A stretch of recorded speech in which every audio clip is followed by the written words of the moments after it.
ತಾಲೂಕಾ ಇಲ್ಕಲ್ ಮನವಿ ಪತ್ರ ಮಾನ್ಯರೇ ವಿಷಯ ಶ್ರೀ ಶಿವಕುಮಾರ್ ಶೇಖರಯ್ಯ ಕೆಂಬಾವಿ ಮಠ ಇವರಿಗೆ ಕೊಟ್ಟ ರಾಜ್ಯೋತ್ಸವ ಪ್ರಶಸ್ತಿಯನ್ನು ಹಿಂಪಡೆಯುವ ಕುರಿತು ನಾವು ಇಲ್ಕಲ್ ನಗರದ ಹಾಗೂ ಇಲ್ಕಲ್ ತಾಲೂಕಿನ ಪರವಾಗಿ ವಿವಿಧ ಸಂಘಟನೆಗಳು ಮತ್ತು ಸಾರ್ವಜನಿಕರು ಈ ಮೂಲಕ ತಮ್ಮಗಳಲ್ಲಿ ವಿನಂತಿಸುವುದೇನೆಂದರೆ ಶ್ರೀ ಶಿವಕುಮಾರ್ ಶೇಖರಯ್ಯ ಕೆಂಬಾವಿ ಮಠ ಇವರು ಇಲಕಲ್ಲದವರಾಗಲಿ ಇಲ್ಲವೇ ಇಲಕಲ್ ತಾಲೂಕಿನವರಾಗಲಿ ಅಲ್ಲ ಎಂಬುದಕ್ಕೆ ನಾವುಗಳೇ ಇವರು ಕೊಪ್ಪಳ ಜಿಲ್ಲೆಯ ಕುಷ್ಟಗಿ ತಾಲೂಕಿನ ಹನುಮಸಾಗರದ ಊರಿನವರು ಆ ಊರಿನವರು ಅನ್ನುವುದಕ್ಕೆ ಈ ಕೆಳಕಂಡ ದಾಖಲೆಗಳು ಈ ಕೆಳಗಿನಂತಿವೆ.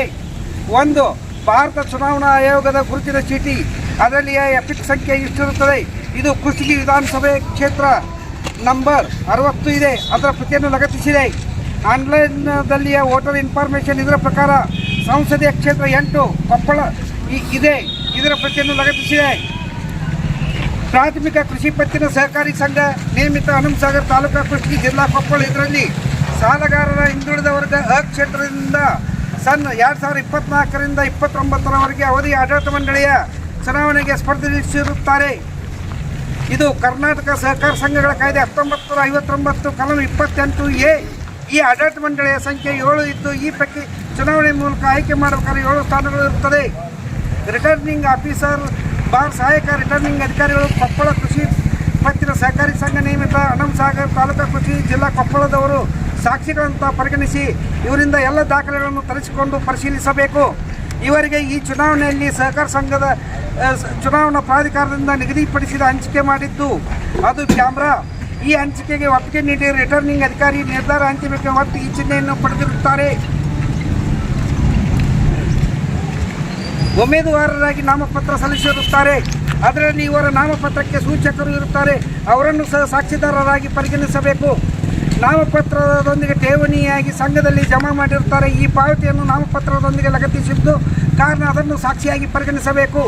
ಕರ್ನಾಟಕ ಸಹಕಾರ ಸಂಘಗಳ ನಿಯಮ 1960ರ ನಿಯಮ 14A ಮೇರೆಗೆ ಒಬ್ಬ ಉಮೇದುದಾರರು ಒಂದೇ ಮತಕ್ಷೇತ್ರದಿಂದ ಸ್ಪರ್ಧಿಸಿರುತ್ತಾರೆ. ಕರ್ನಾಟಕ ಸಹಕಾರ ಸಂಘಗಳ ನಿಯಮ 14B ಮೇರೆಗೆ ಉಮೇದುವಾರಿಕೆ ಹಾಗೂ ನಾಮನಿರ್ದೇಶನ ಪತ್ರಗಳ ಪರಿಶೀಲನೆ ವೇಳೆಯಲ್ಲಿ ಅಭ್ಯರ್ಥಿಗಳು ಹಾಗೂ ಸೂಚಕರು ಹಾಜರಿದ್ದರು ಅಂತ ನಮಗೆ ಖಚಿತವಾದ ಮಾಹಿತಿ ಇದೆ. ನಿರ್ದೇಶಕ ಮಂಡಳಿಗೆ ಆಯ್ಕೆಯಾಗಬೇಕಾದಲ್ಲಿ ಸಹಕಾರ ಸಂಘಗಳ ಕಾಯ್ದೆ ನಿಯಮ ಮತ್ತು ಬಯಲಾ ಪ್ರಕಾರ ಅಗತ್ಯವಾಗಿರಬೇಕಾದ ಅರ್ಹತೆಗಳನ್ನು ಹೊಂದಿರಬೇಕಾಗುತ್ತದೆ. ಅವುಗಳನ್ನು ಸಹಿತ ಸಾಕ್ಷಿಗಳಾಗಿ ಪರಿಗಣಿಸಬೇಕು. ಸಂಘದ ನೋಟಿಸ್ ಬೋರ್ಡ್ ಮೇಲೆ ಪ್ರದರ್ಶಿಸಿದ್ದಾರೆ, ಅಲ್ಲಿದ್ದವರಿಂದಲೂ ಮಾಹಿತಿಯನ್ನು ತರಿಸಿಕೊಳ್ಳಬೇಕು. ಕರ್ನಾಟಕ ಸಹಕಾರ ಸಂಘಗಳ 13A ಅನ್ವಯ ಸಂಘದಿಂದ ನೀಡಿದ ಗುರುತಿನ ಚೀಟಿ ಕಾರ್ಡ್ ಐಡೆಂಟಿ ಕಾರ್ಡ್ ಮತದಾನಕ್ಕೆ ಕಡ್ಡಾಯವಿದೆ. ಇದನ್ನು ಇವರಿಂದ ಪಡೆದುಕೊಂಡು ಸಾಕ್ಷಿಯಾಗಿ ಪರಿಗಣಿಸಬೇಕು. ಕರ್ನಾಟಕ ಸಹಕಾರ ಸಂಘಗಳ ನಿಯಮ 14O1 ಅನ್ವಯ ಮತದಾನವನ್ನು ಮತದಾನ ಕೇಂದ್ರದಲ್ಲಿ ಸ್ಥಾಪಿಸಿರುವ ಕೌಂಟರ್ನಲ್ಲಿ ಇಟ್ಟ ರಿಜಿಸ್ಟರ್ನಲ್ಲಿ ಸಹಿ ಮಾಡಿ ಗುರುತಿನ ಚಿಹ್ನೆಯನ್ನು ಪಡೆಯತಕ್ಕದ್ದು. ಮತದಾನದ ಸಮಯದಲ್ಲಿ ಮತಗಟ್ಟೆಯಲ್ಲಿ ಗುರುತಿನ ಚೀಟಿಯನ್ನು ಹಾಜರುಪಡಿಸಿದಾಗ ಮತದಾನಕ್ಕೆ ಅವಕಾಶ ಇದೆ. ಇದು ಸಹಿತ ಸಾಕ್ಷಿಯಾಗಿ ಪರಿಗಣಿಸಬೇಕು. ರಾಜ್ಯ ಸರ್ಕಾರ, ಜಿಲ್ಲಾಡಳಿತ, ಸಹಕಾರ ಇಲಾಖೆ ಹಾಗೂ ಜಿಲ್ಲಾ ಚುನಾವಣಾಧಿಕಾರಿಗಳು ಅಗತ್ಯ ಹೊರಡಿಸಿರುವ ಆದೇಶ ಸುತ್ತೋಲೆಗಳನ್ನು ಪಾಲಿಸಬೇಕು. ಇವುಗಳನ್ನು ಸಾಕ್ಷ್ಯಗಳಂತ ಪರಿಗಣಿಸಬೇಕು. ಚುನಾವಣಾ ಏಜೆಂಟರ ನೇಮಕ, ಫಲಿತಾಂಶ ಮತ್ತು ಚುನಾವಣೆ ಖರ್ಚು ವೆಚ್ಚದ ದಾಖಲೆಗಳು 1961ರ ಚುನಾವಣಾ ನಿಯಮ ಕಲಂ 93(2)A ಚುನಾವಣೆಗೆ ಸಂಬಂಧಿಸಿದ ದಾಖಲೆಗಳನ್ನು ಸಾಕ್ಷ್ಯಗಳಾಗಿ ಪರಿಗಣಿಸಬೇಕು. ಪ್ರಾಥಮಿಕ ಕೃಷಿ ಪತ್ತಿನ ಸಹಕಾರ ಸಂಘ ನೇಮಿತ ಹನುಮಸಾಗರ ತಾಲೂಕಾ ಕೃಷಿ ಜಿಲ್ಲಾ ಕೊಪ್ಪಳ ಇಲ್ಲಿ ಸನ್ 2024-29ರವರೆಗೆ ಚುನಾವಣೆಗೆ ಸ್ಪರ್ಧಿಸಿರುವ ಸಾಲಗಾರ ಹಿಂದುಳಿದ ವರ್ಗ ಕ್ಷೇತ್ರದಿಂದ ಒಟ್ಟು 2 ಜನ, ಪರಿಶಿಷ್ಟ ಜಾತಿ SC ಸಾಲಗಾರರ ಕ್ಷೇತ್ರ 2 ಜನ, ಸಾಲಗಾರರ ಸಾಮಾನ್ಯ ಕ್ಷೇತ್ರದಿಂದ 15 ಜನ, ಒಟ್ಟು 15 ಜನ ಸ್ಪರ್ಧಿಸಿರುತ್ತಾರೆ. ಈ ಎಲ್ಲ ಕ್ಷೇತ್ರಗಳಿಂದ ಒಟ್ಟು 15 ಜನ ಸ್ಪರ್ಧಿಸಿದ್ದು ಅದರಲ್ಲಿ ಒಬ್ಬರನ್ನು ಹೊರತುಪಡಿಸಿದರೆ ಉಳಿದ 14 ಜನರನ್ನು ಪ್ರತ್ಯಕ್ಷ ಸಾಕ್ಷಿಗಳಂತ ಪರಿಗಣಿಸಬೇಕು. ಇವರ ಮಾದರಿ ಮತಪತ್ರ ನಮೂನೆಗಳನ್ನು ಮುದ್ರಿಸಿರುವ ಅಣು ಪ್ರಿಂಟರ್ಸ್ ಹನುಮಸಾಗರ ಇವರ ಮೊಬೈಲ್ ಸಂಖ್ಯೆ ಇವರನ್ನು ಸಾಕ್ಷಿಯಾಗಿ ಪರಿಗಣಿಸಬೇಕು. ಮಾದರಿ ಮತಪತ್ರ ನಮೂನೆಯನ್ನು ಪ್ರಕಟಣೆಯನ್ನು ಮಾಡಿಸಿದ ಹನುಮಸಾಗರದ ಎಲ್ಲ ಗುರು ಹಿರಿಯರು ಹಾಗೂ ರೈತ ಬಾಂಧವರು ನನ್ನ ಪ್ರೀತಿ ಮತದಾನ ಬಂಧುಗಳು ಅಂತ ಹಾಕಿಸಿದ್ದು ಅವುಗಳನ್ನು ಸಹಿತ ಸಾಕ್ಷಿಯಾಗಿ ಪರಿಗಣಿಸಬೇಕು. ಪ್ರಾಥಮಿಕ ಕೃಷಿ ಪತ್ತಿನ ಸಹಕಾರ ಸಂಘ ನೇಮಿತ ಹನುಮಸಾಗರ ತಾಲೂಕಾ ಕೃಷಿ ಜಿಲ್ಲಾ ಕೊಪ್ಪಳ ಇದರ ಸಿಬ್ಬಂದಿಗಳು, ಕಾರ್ಯದರ್ಶಿ, ರಿಟರ್ನಿಂಗ್ ಆಫೀಸರ್, ಸಹಕಾರಿ ಇಲಾಖೆ ಅಧಿಕಾರಿಗಳು, ಪೊಲೀಸ್ ಠಾಣೆ ಹನುಮಸಾಗರ್, ಚುನಾವಣೆ ದಿನ ಹಾಜರಿದ್ದ ಸಿಬ್ಬಂದಿಗಳು, ಷೇರುದಾರರು, ಈ ಸಂಘ ಬರುವ ಊರಿನ ಗ್ರಾಮ ಪಂಚಾಯತದ ಅಧ್ಯಕ್ಷ, ಉಪಾಧ್ಯಕ್ಷರು, ಸದಸ್ಯರುಗಳು ಎಲ್ಲರನ್ನು ಸಾಕ್ಷ್ಯಗಳಾಗಿ ಪರಿಗಣಿಸಬೇಕು. ಶ್ರೀ ಶಿವಕುಮಾರ್ ಕೆಂಬಾವಿ ಹಿರೇಮಠ ಹನುಮಸಾಗರದಲ್ಲಿಯ ಪಡಿತರ ಕಾರ್ಡನ್ನು ಹೊಂದಿರುತ್ತಾರೆ ಹಾಗೂ ಅಲ್ಲಿಯದೇ ಆಧಾರ್ ಕಾರ್ಡ್ಗಳನ್ನು ಹೊಂದಿರುತ್ತಾರೆ. ಇವುಗಳನ್ನು ಸಹಿತ ಇವರು ಹೊಂದಿರುತ್ತಾರೆ. ಕಾರಣ ಪರಿಶೀಲಿಸಬೇಕು. ಇಲಕಲ್ಲದಲ್ಲಿ ರಾಜ್ಯೋತ್ಸವ ಪ್ರಶಸ್ತಿ ಮಹೋತ್ಸವದಿಂದ ನಯವಂಚನೆಯಿಂದ ನಂಬಿಕೆ ದ್ರೋಹದಿಂದ ಇಲಕಲ್ ಹಾಗೂ ಇಲಕಲ್ ತಾಲೂಕಿನ ಪತ್ರಿಕಾ ಮಾಧ್ಯಮದವರನ್ನು ವಂಚಿಸಿ ಹಕ್ಕು ಚ್ಯುತಿ ಮಾಡಿ ಹಕ್ಕುಗಳನ್ನು ಮೊಟಕುಗೊಳಿಸಿ ಇವರು ನಿಮಗೆ ಸುಳ್ಳು ಹಾಗೂ ತಪ್ಪು ಮಾಹಿತಿಯನ್ನು ನೀಡಿ ನಮ್ಮ ತಾಲೂಕಿನ ಅರ್ಹರಿಗೆ ಸಿಗಬೇಕಾದ ಪ್ರಶಸ್ತಿಯ ಗೌರವಕ್ಕೆ ಇವರು ಕಪ್ಪು ಮಸಿಯನ್ನು ಬಳಸಿರುತ್ತಾರೆ. ಕಾರಣ ಇವರ ಮೇಲೆ ಕ್ರಿಮಿನಲ್ ಮೊಕದ್ದಮೆಯನ್ನು ದಾಖಲಿಸಬೇಕು ಹಾಗೂ ನಮ್ಮ ತಾಲೂಕಿನಿಂದ ನೀಡಿದ ರಾಜ್ಯೋತ್ಸವದ ಪ್ರಶಸ್ತಿಯನ್ನು ಹಿಂಪಡೆಯಬೇಕು. ಆ ಪ್ರಶಸ್ತಿಯನ್ನು ನಮ್ಮ ಇಲಕಲ್ಲದವರಾಗಲಿ ಇಲಕಲ್ ತಾಲೂಕಿನವರಾಗಲಿ ಅರ್ಹರಿಗೆ ಆ ಪ್ರಶಸ್ತಿಯನ್ನು ನೀಡಿ ಅದರ ಗೌರವಕ್ಕೆ ಇನ್ನಷ್ಟು ಮೆರಗನ್ನು ಹೆಚ್ಚಿಸಬೇಕು.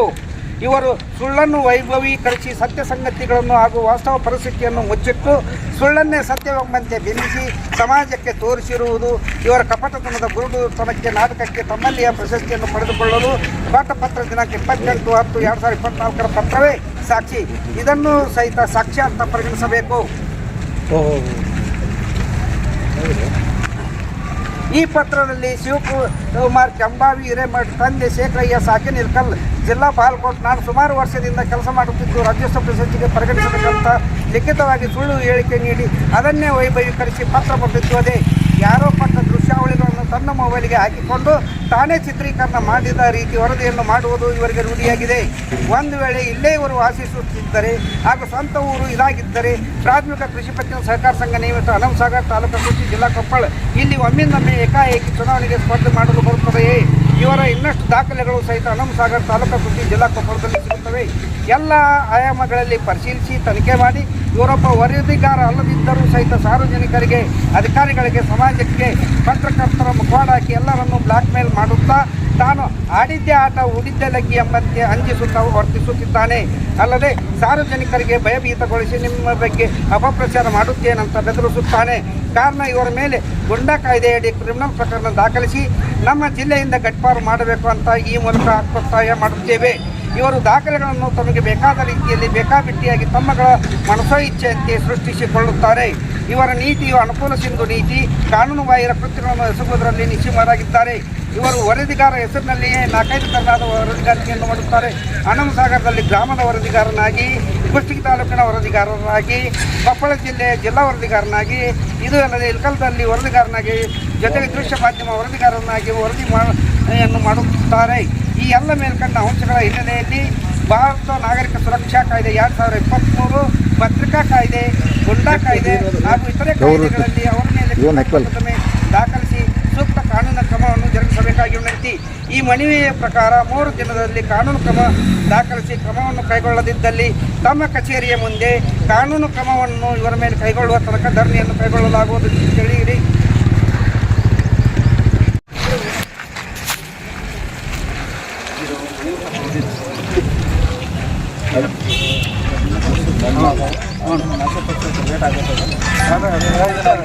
ಕೇಸ್ ಮಾಡಿದ್ರು ಸಾಹೇಬ್ರ, ಇವತ್ತು PS ಅವರಿಗೆ ಕೇಸ್ ಮಾಡಿದ್ರು ರೀ.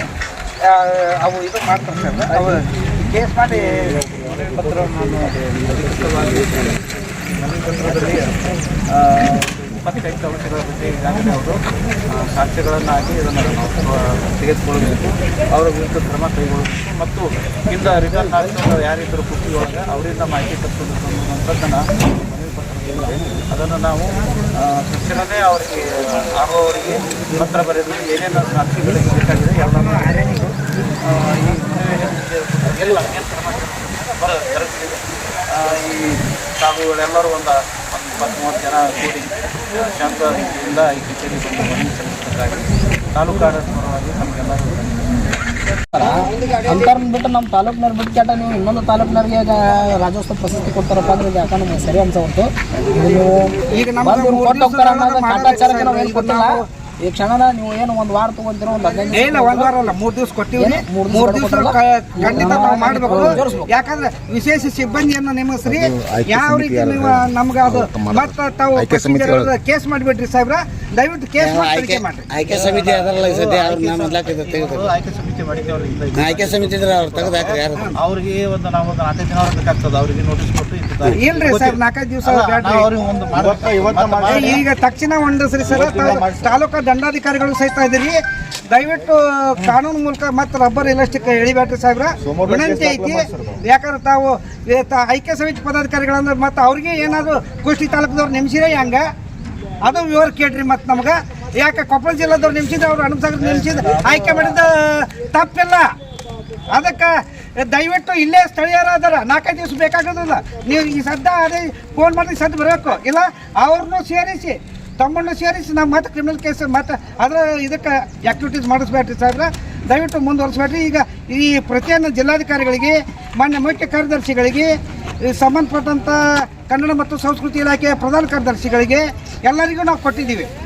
ಯಾಕಂದರೆ ಈಗ ಇದು ಒಂದು ವೇಳೆ ನೀವು ವಿಳಂಬ ಮಾಡೋಕತ್ರ ಇದು ಒಂದು ಅತ್ಯಂತ ಖಂಡನೀಯ ಮತ್ತು ವಿಷಾದನೀಯವಾಗ್ತದೆ ಸಾಹೇಬ್ರ. ಇಲ್ಲ ನಾವು ವಿಳಂಬಕ್ಕೆ ಯಾಕೆ ಇಲ್ಲ, ಈಗ ತಕ್ಷಣ ಈಗ PSI ಅವರಿಗೆ ಈ ಸದ್ಯಕ್ಕೆ ಕಳಿಸ್ಬೇಕು. ತಗೊಳ್ಳೋಣ ನಾವು ಇದ್ರಾಗೆಲ್ಲ ಏನು ಮಾಡಕ್ಕೆ ಅದಕ್ಕೆ ಸತ್ಯವನ್ನು ಮರೆಮಾಚಿ ದಾಖಲೆಗಳ ಸಹಿತ ಕೊಟ್ಟರು ಅವಕಾಶ ಬೇಕಾಗಿಲ್ಲ ಅಂತ ನಮ್ಮ ಓಕೆ ಸರ್, ಅಭಿನಂದನೆಗಳು.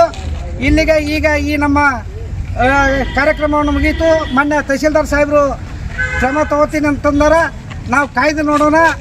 ಒಂದು ವೇಳೆ ಅವರು 3 ದಿವಸದಲ್ಲಿ ಕಾನೂನು ರೀತಿಯ ಕ್ರಮ ಕೈಗೊಳ್ಳಿದ್ದ ಮುಂದೆ ನೀವು ಎಲ್ಲರೂ ಸೇರಿ ಅದರ ಮುಂದಿನ ಇದನ್ನು ಹೆಜ್ಜೆಯನ್ನು ಚಿಂತಿತರನ್ನಾಗಿ ಮಾಡಿ ಸದರಿ ಕಾನೂನು ಕ್ರಮ ಕೈಗೊಳ್ಳೋರಿಗೆ ಸಾಹೇಬರು ಇಲ್ಲೇ ಅವ್ರ ಕಾರ್ಯಾಲಯದೊಳಗಿನ ಧರಣಿ ಸತ್ಯಾಗ್ರಹ ಆರಂಭ ಮಾಡ್ತೀವಿ. ಅದು 4ನೇ ದಿವಸದಿಂದ 3 ದಿವಸದೊಳಗೆ ತೊಗೋಬೇಕಂತ ನಮ್ಮದು ವಿನಂತಿ ಅದ. ಅವ್ರು ತೊಗೋಬೇಕು. ಯಾಕಂದ್ರೆ ಅವರು ಬರೀ ತಹಸೀಲ್ದಾರ್ ಸಾಹೇಬರು ಒಬ್ಬರು ಆಗಿರೋದಿಲ್ಲ, ತಹಸೀಲ್ದಾರ್ ಆಗೋದು ತಾಲೂಕು ದಂಡಾಧಿಕಾರಿಗಳು ಆಗಿರ್ತಾರೆ. ಅದಕ್ಕೆ ಧನ್ಯವಾದಗಳು ಎಲ್ಲರಿಗೂ.